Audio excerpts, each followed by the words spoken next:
Hello viewers at home, my name is Bukola Oriola. This is Imprisoned show, a show set out to educate the public about human trafficking. Human trafficking is the modern day slavery claiming the lives of our loved ones across the world. Advocating, and today we have for victims of human trafficking, especially children. Across the world, half of the victims are children. So it's important for us to talk about this, learn about this, not only to rescue but also to prevent our children from becoming victims of human trafficking. Welcome to the show. Today we have Stephanie Holt, right? Yes. Okay. Today we have Stephanie Holt from Mission 21 in Rochester, Minnesota. Thank you for coming in the cold.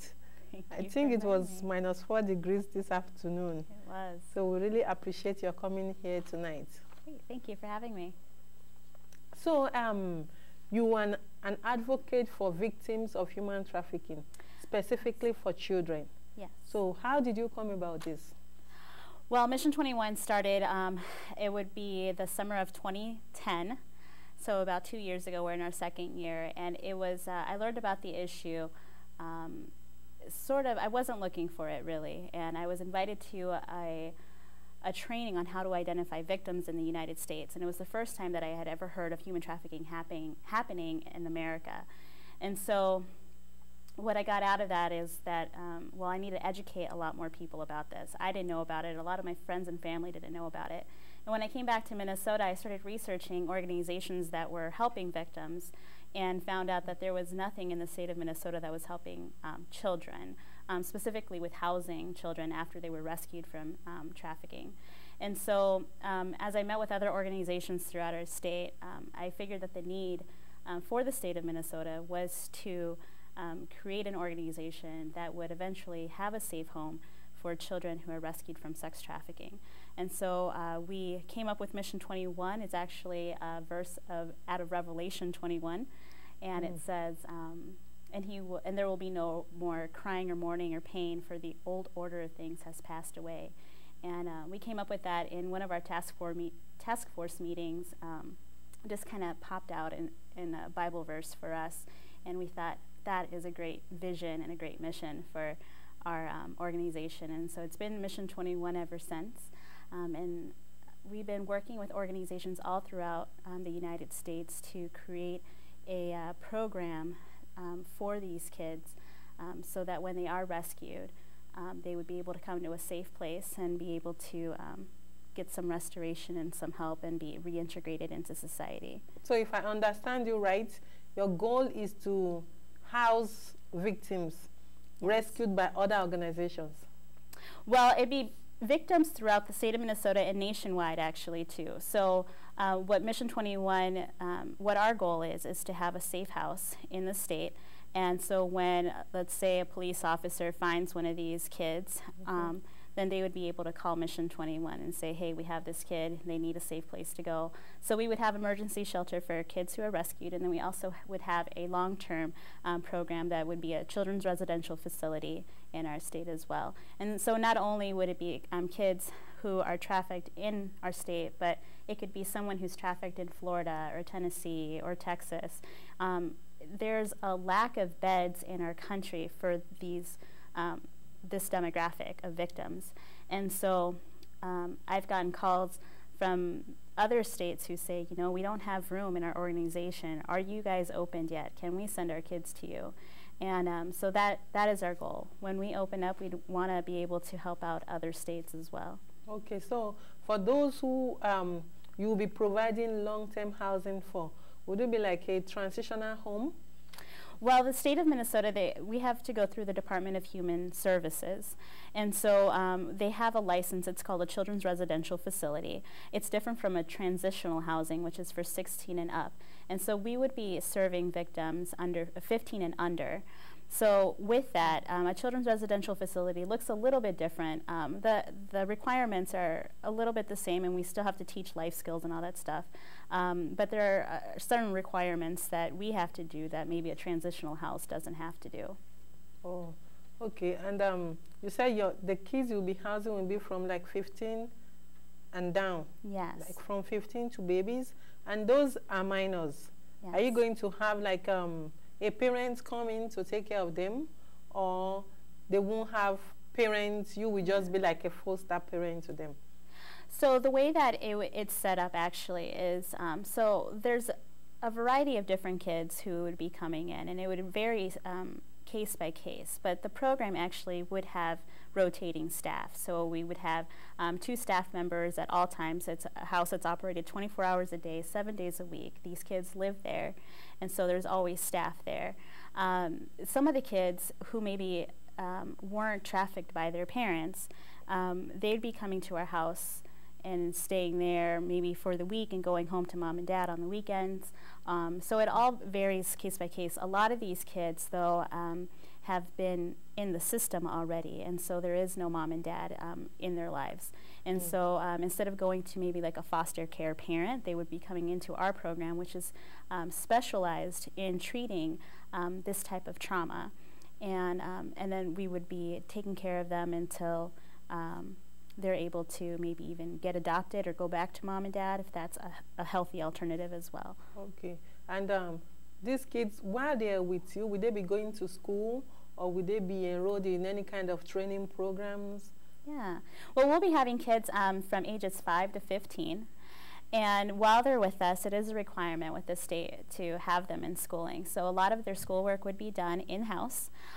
Some of the kids, depending on where they're at in their program, will be going to public school as well. But some of these kids, a lot of these kids, have been taken out of school during their exploitation. So they might not be up to par with the rest of their, with the kids in their grade level, or what the grade level is that they're supposed to be in. So having tutors at our house and having specialized curriculum just for them so that they can catch up is what we would be doing at the Mission 21 home. Okay. And then you have other programs like training for the general public? Yes. Could you tell us more about those kind of trainings you have? Yes. Our human trafficking awareness class is always held for free to the public. So we've made a commitment to always offer those free to anyone who is interested in learning about human trafficking. And it's human trafficking in every form, not just sex trafficking in the United States. And so we offer those quarterly. We just had one last weekend in January, and we'll be having another one in April.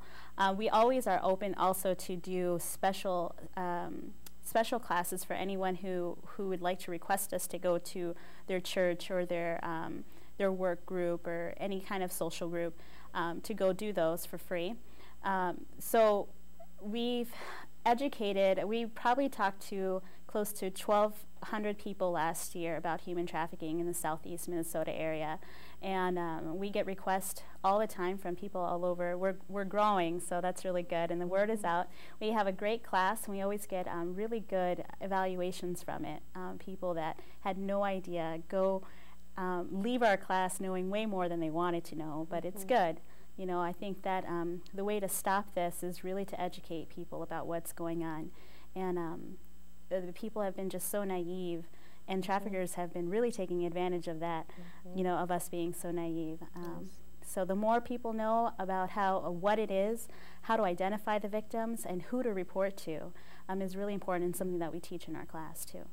Those programs you teach, do you take the materials from the Department of Homeland Security, or you come up with your own materials? Well, all of our training materials they're training materials that we take from the Department of Homeland Security, from Polaris Project, from different trainings that we've been to as well, some law enforcement trainings. One of the trainings that I've been trained in is victim advocacy for sexual assault victims, and so some of the material from there is from our classes from that training as well. Okay. And then you have gift certificate or gift registry program that you want the public to know about. Yeah, Can you tell us about that? Yeah, that's really fun. So we have a safe house that we're working on raising money for, And we have a gift registry at Target for people who may be weary about maybe giving some money but would love to give a gift. And so we have a gift registry set up at Target under Mission 21. And you can go there, and we have a lot of different things that we're going to need in the house, including, you know, like bed sheets and kitchen utensils and plates and games for the girls and things like that, that you can go and you can get us a present and donate that as your donation. And it's a really fun way for people to actually feel like they're giving back. I had one of our supporters who actually threw a housewarming party, and they invited all of their friends from church and stuff to this housewarming party, and they went and shopped at the gift registry.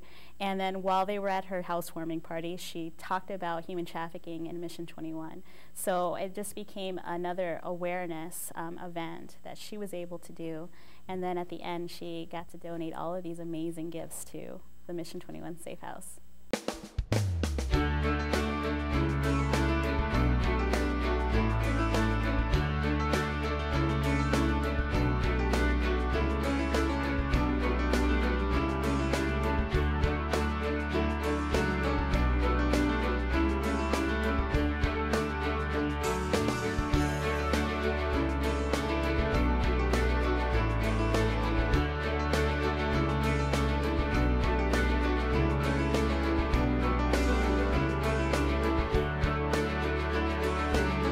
A partnership with Shoe Revolt.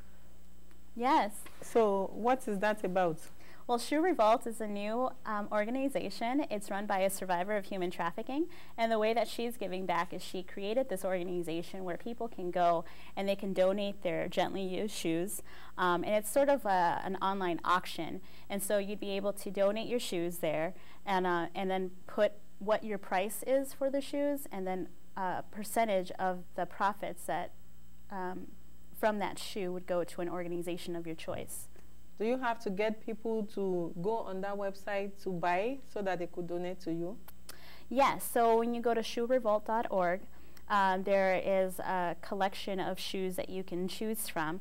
Now there's 10 organizations that are represented on Shoe Revolt. I believe there's 10 or about 12 organizations, and Mission 21 is one of them. And so some of the shoes will be donated to, let's say, Breaking Free, which is also a Minnesota organization, and some of them would be donated to Mission 21. So depending on the shoe that you buy would depend on where that money is going to. Oh, okay, so they already have shoes assigned to different organizations. Yeah. So if you buy a shoe that is assigned to that organization, the money goes to that organization. Right. Okay. And it's really neat too, because let's say you're a fan of Mission 21, and so you can put up your shoes and say, I want, or you're a fan of Mission 21 and Breaking Free, let's say. You can say, I want 50% of the profits to go to Mission 21 and 50 of them to go to Breaking Free. And so it's a really neat website. Everybody should check it out. And then it's just a way you don't have to go anywhere. You can just take the pictures at your house and post them online. So it's really neat. And then who ships it? I'm sorry? Who ships the shoe?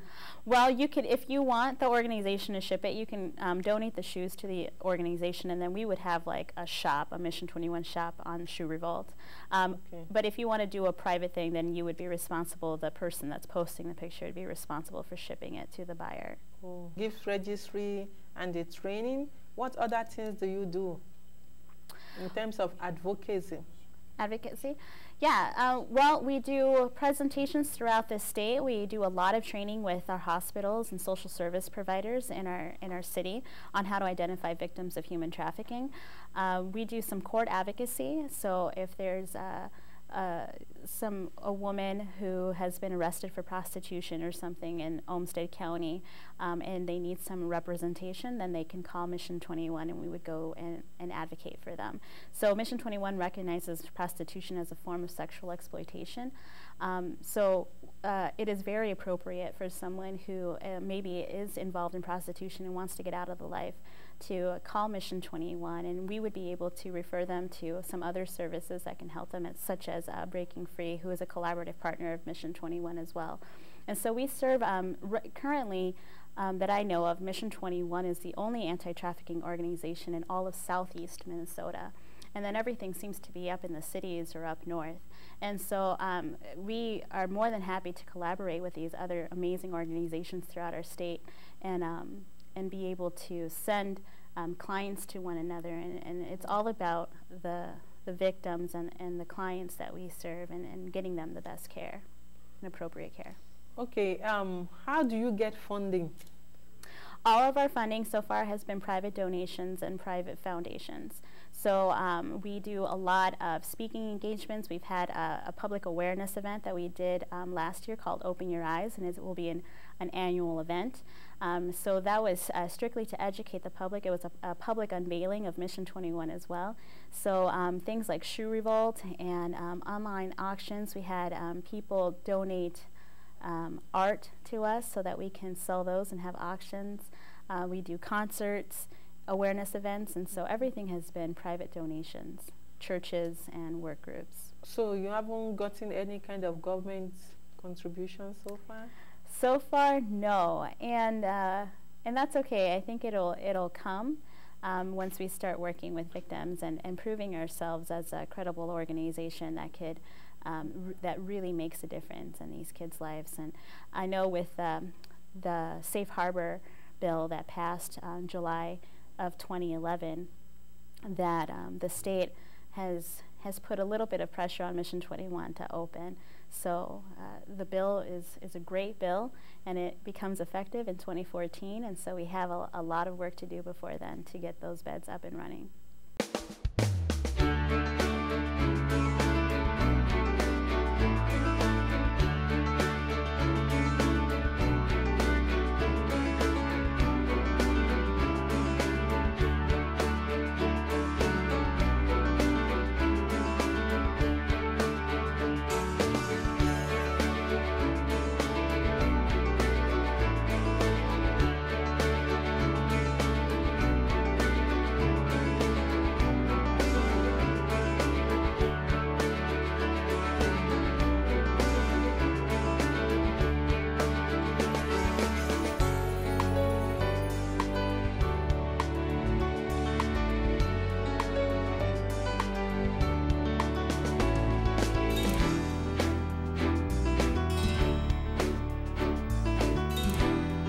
Donations.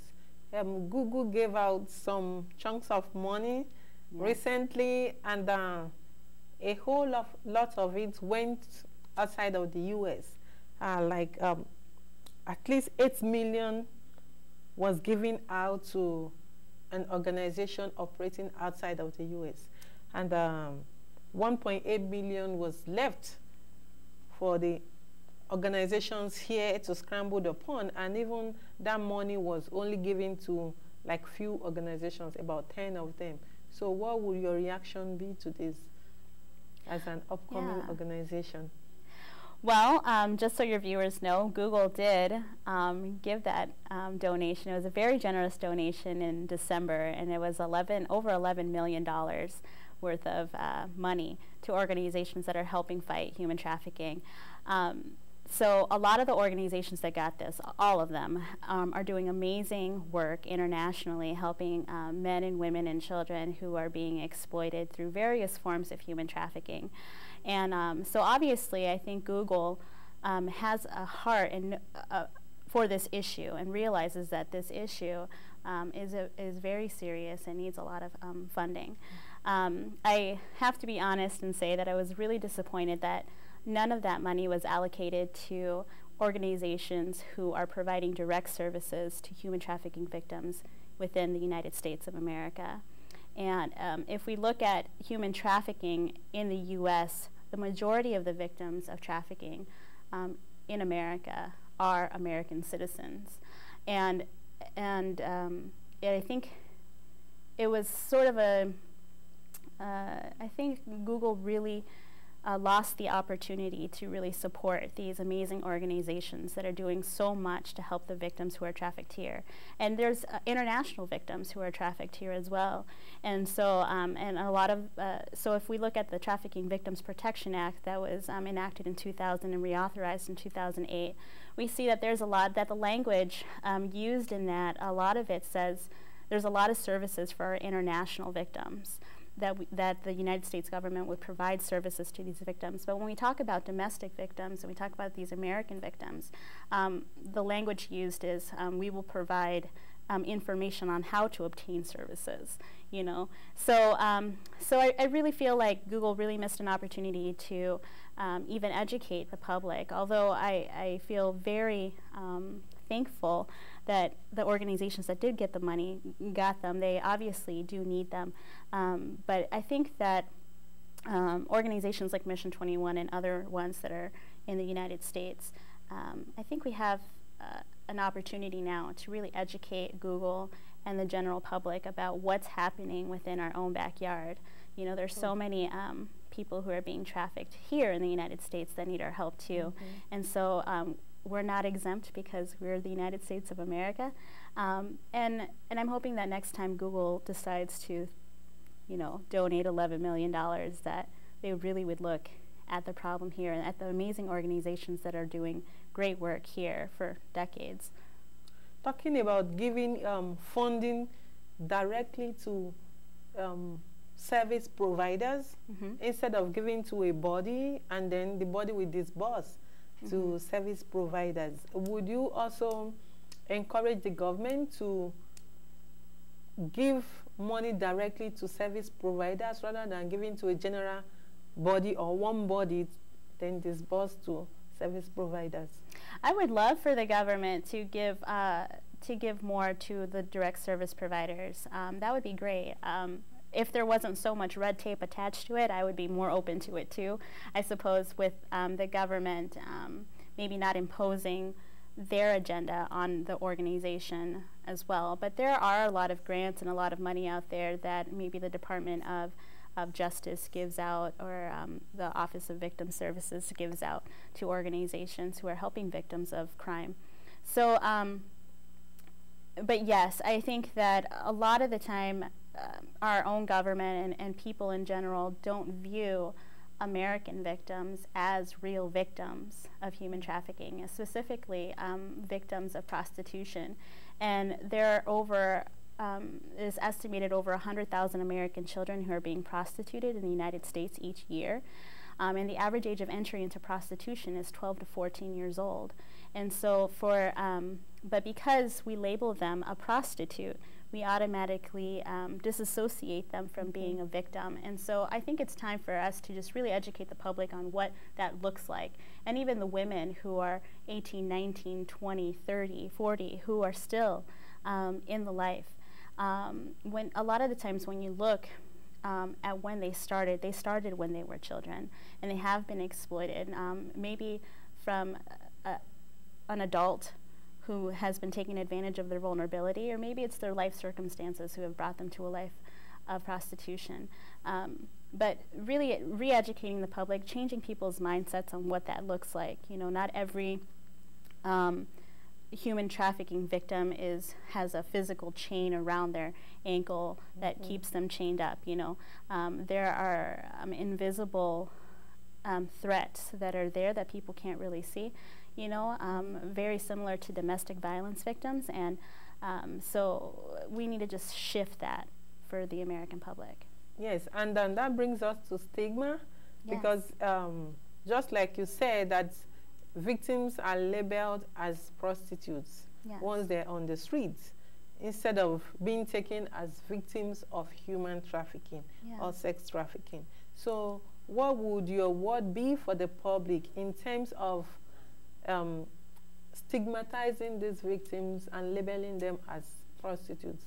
Yeah, I think one of the biggest things that people can do to really make a difference is to change their language about how they talk about people in general, really. But specifically with calling a woman or a man or a child a prostitute really adds to that stigma. And we think of prostitute and we think about that they chose this life, that they're promiscuous, that they have no morals and stuff like that, when really there's a real threat behind their line of work.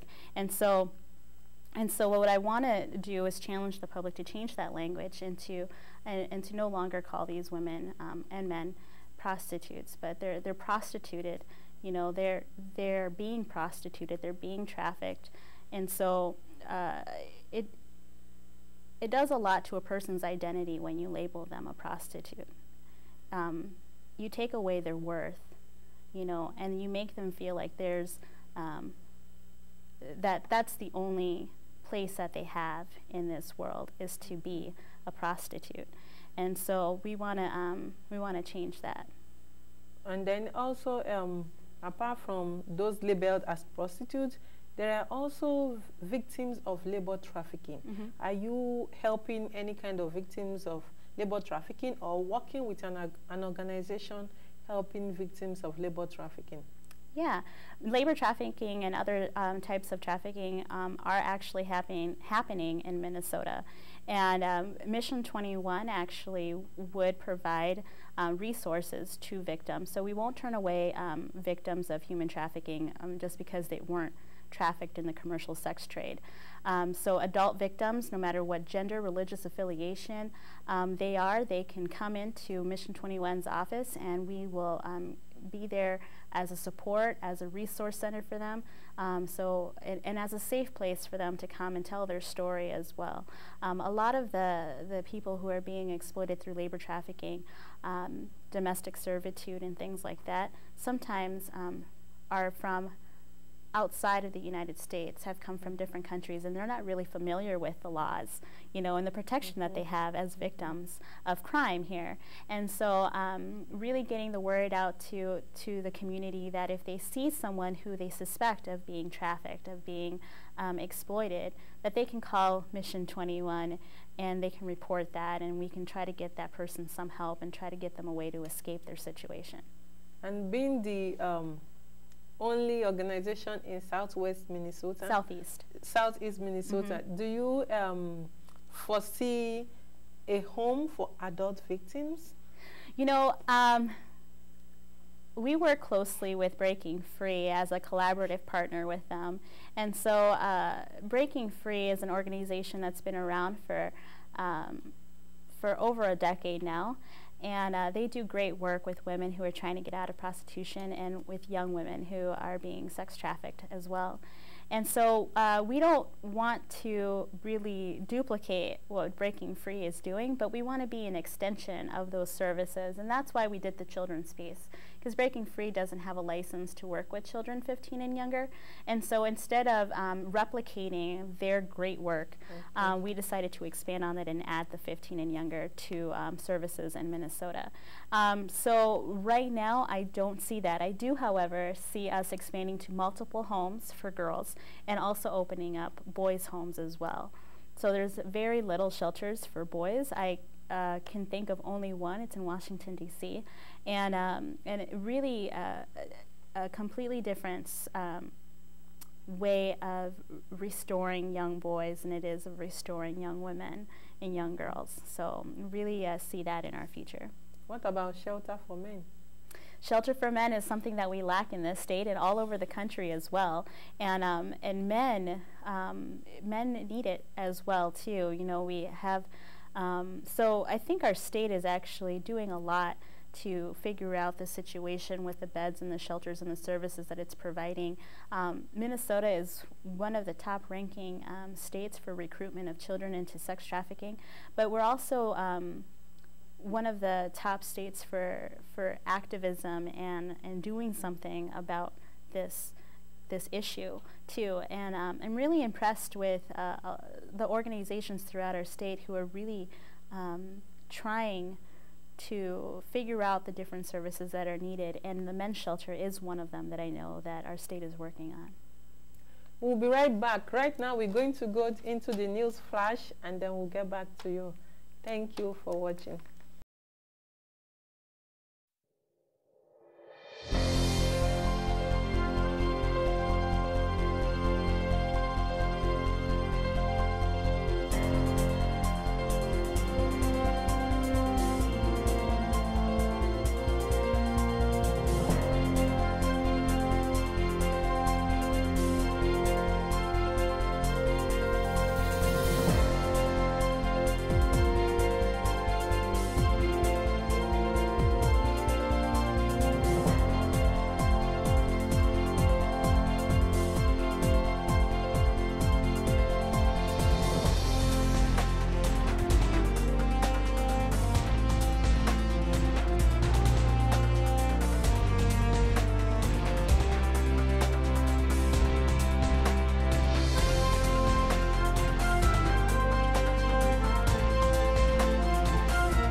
From Homeland Security Daily Human Trafficking and Smuggling Report, we have in the national news, a Virginia man faces federal charges of sex trafficking with 13 and 14-year-old victims. The suspected pimp calls himself criminal on his Facebook page. He ran his operation out of an apartment complex within walking distance from 3 schools where he found middle school girls who had trouble at home and offered them a place to stay. He's quoted as saying, "All you have to do is get them drunk and they'll do anything." This case is part of a wide-range crackdown on activities of this nature.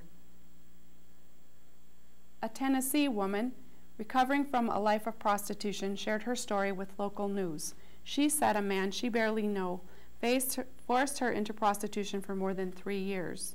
She was just 18 years old when this first began. He gave her a phone, listed the number online, and threatened, "If you try to run, there are people who will kill you."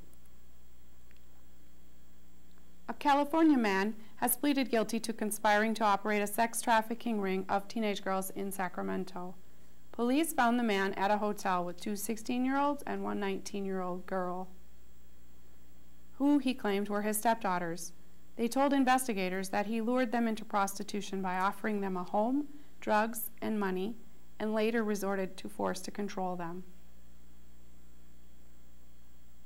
In international news, Mexican investigators have detained 7 women and 10 children in connection with the child trafficking ring that aimed to supply babies to families in Ireland. The women told authorities that they had been hired as nannies to take care of children in the process of being adopted. One woman was accused by her sister-in-law of trying to sell one of her own children and trying to rent the other.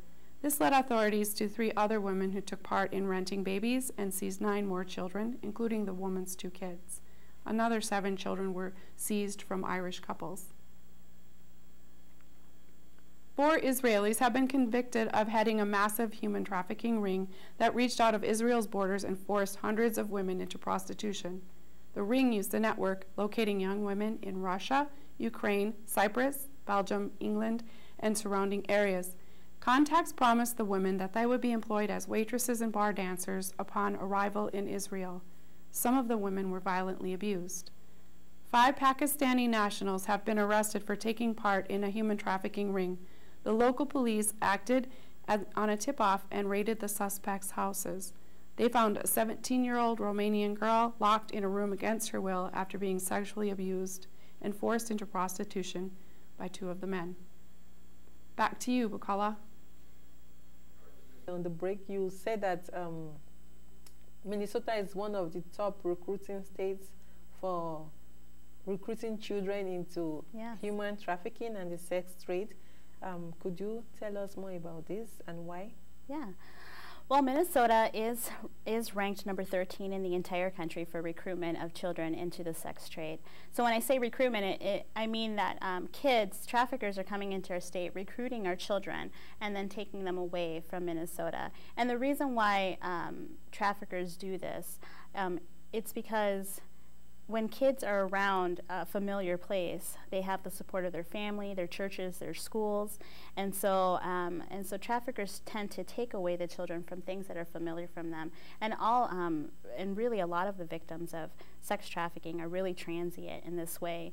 And so we see a lot of kids and women that aren't from Minnesota being trafficked into our state, and they might be from North Carolina, they might be from Texas and California, but because the traffickers keep them transient, to keep them disoriented, to keep them unfamiliar. And so one of the things that I think that the public really needs to know, and maybe in identifying victims of human trafficking, is to, when you're having conversations with people, when you meet someone at the store, when you meet a child somewhere too, do they have friends? Are they enrolled in school? Do they know a lot about their community? Have they been to a lot of places that are unexplained moves? Those are all red flags of someone who might be trafficked. But will you be able to ask these questions at the store? Let's say I went to Walmart and I see a little girl there, let's say a 12-year-old. Mm-hmm. Would I be able to just approach a girl and ask, do you go out? Do you know? No. How will the public, especially when you are in a public arena like the store, what are those things to look for? Yeah, well, you're right. It isn't so easy as to approach a victim. And actually, I would suggest that you don't approach a victim because you don't know if that trafficker is right there. And a lot of the times, if a trafficker thinks that someone's onto them, they might move that child right away, or that child might go home and he might beat that child, you know, because she might have put out a look that made people wonder if she was in trouble or not, you know, and so the repercussions are pretty high for that kid. I do say that if you really feel that a child is in danger, that you do call law enforcement and you do let them know, you know, there's a child at the store, she looks like she needs help, she's with someone and she looks like she's threatened, and I think that you should really check it out. But sometimes, you know, in your neighborhood, a lot of trafficking goes on, not just in metropolitan streets, you know, but a lot of it goes on in suburban neighborhoods as well. And so being vigilant of your neighbors and knowing what's going on in your neighborhood, you know, why are there children living in this house but they're never allowed to come outside? Why is there men always coming in and out of that house? Things like that. And it's really surprising that where law enforcement finds these children, you know, a lot of the times it's in nice neighborhoods in the suburbs. You know, it's not always at the strip clubs or in brothels, you know. So being really aware of your surroundings and asking questions and knowing your neighbors. And yeah. So you encourage knowing your neighbors, because here it seems that everybody is by himself or to himself, where you don't even know your neighbor's name, or you don't even say hello to your neighbors. So how are you encouraging the public to start, you know, relating more with one another in the neighborhood? I think that would be amazing if people did that, right? I mean, if we knew each other and we helped each other out and we lived in community with one another. I know it's hard with our lives, but we tend to just always focus on our Blackberries and on our work, you know, or that we forget to look around and to see if people need help. And so, yes, I am telling people to know your neighbors and look out for your neighborhood too.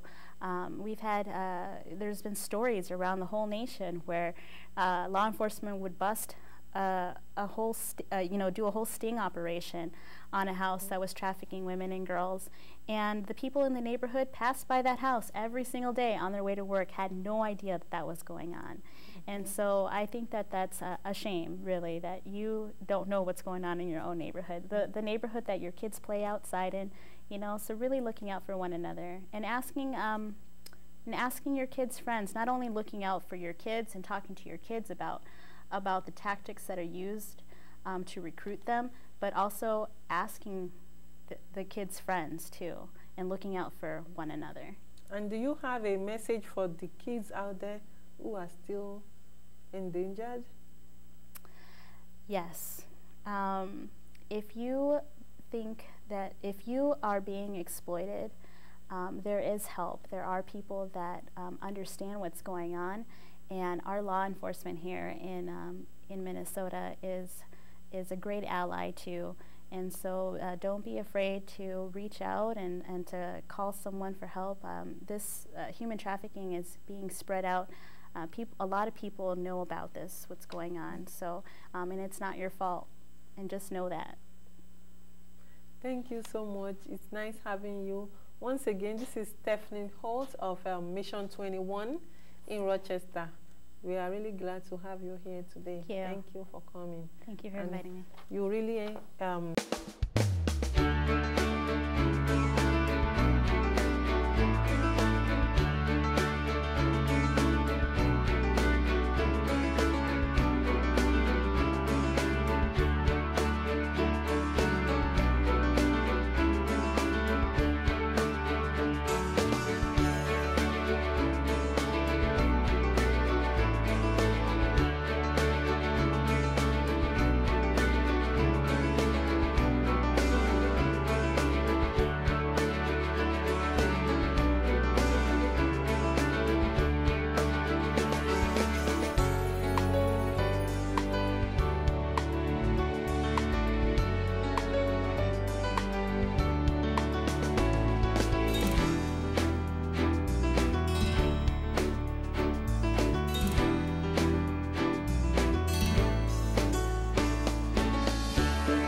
my name is Jaden Sargent, and this is the Kids Against Trafficking segment.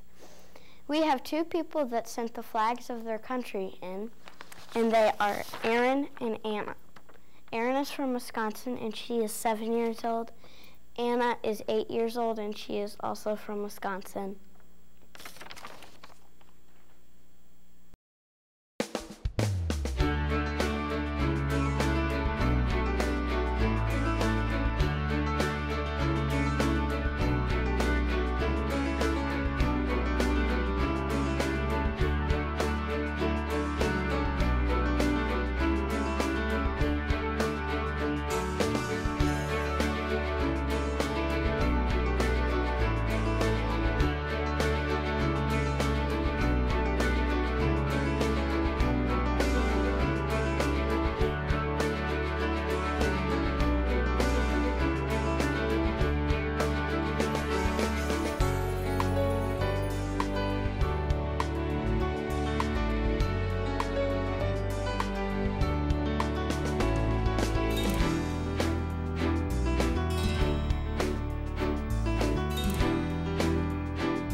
take you along a winding path. It will take us to somewhere we'll never turn back. You'll heal from the pain that's been laid upon you. Just feel the sun that's trying to shine through. Don't give up now. Life will get better. Just take my hand and you'll understand that you're not alone, and I'm here by your side.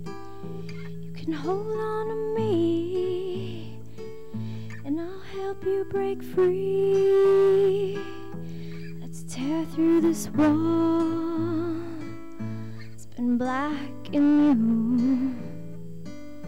There's a brand new side that that's waiting just for you. You've got what it takes, so find the strength that's inside of you and let it carry you through.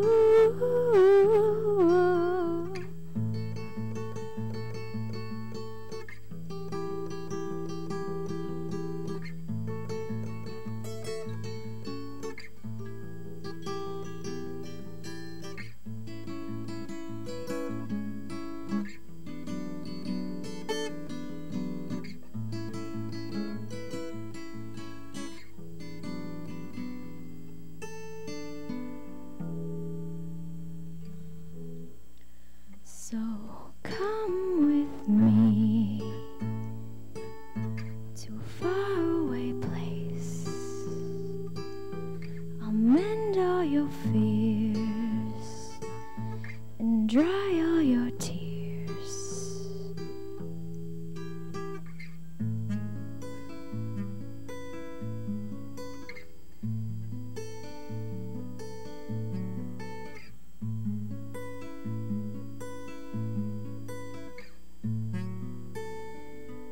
It's not your fault. Thank you. This candle in honor of victims who have lost their lives as a result of human trafficking, and we hope that their soul rests in perfect peace. Our next episode is going to be, you have heard this time now, about working with children victims of human trafficking. Half of victims are children, so it is important for us to talk about this, educate the public about victims of human trafficking that are children, and to be able to prevent our children from being trafficked. Also, next time we will be talking about trafficking of human parts. When you think you have heard it all, you find out again that you have not even heard anything. So next episode is going to talk about the trafficking of human parts, and we have an expert, Professor Michelle Goodwin of the University of Minnesota, will be coming here during our next episodes to talk to you about the trafficking of human parts. A lot of victims are out there that are bodies are being trafficked. They are cutting their body parts to traffic them, and in fact, you will be surprised the kind of people that are involved in this crime. They are those that you and I trust. Wait till you hear Professor Goodwin to give you details. Thank you for staying with us this time. We are very grateful to you, because without you, we won't be here. And we hope that you learn from what we have been talking about. Please send us news tips, send us flags. Kids, send us your flag, stand against human trafficking. We don't want any child to be trafficked, and we encourage parents and guardians to help their kids to send in their flags. If you go on our website, the details are there. And then we want to encourage you, if you have an event going on, or you know someone doing something about human trafficking and you want the whole world to know, please contact us. And you can contact us from anywhere across the world. Our contact info is info@imprisonedshow.com. Thank you for this time. See you next time, and God bless you. Bye-bye.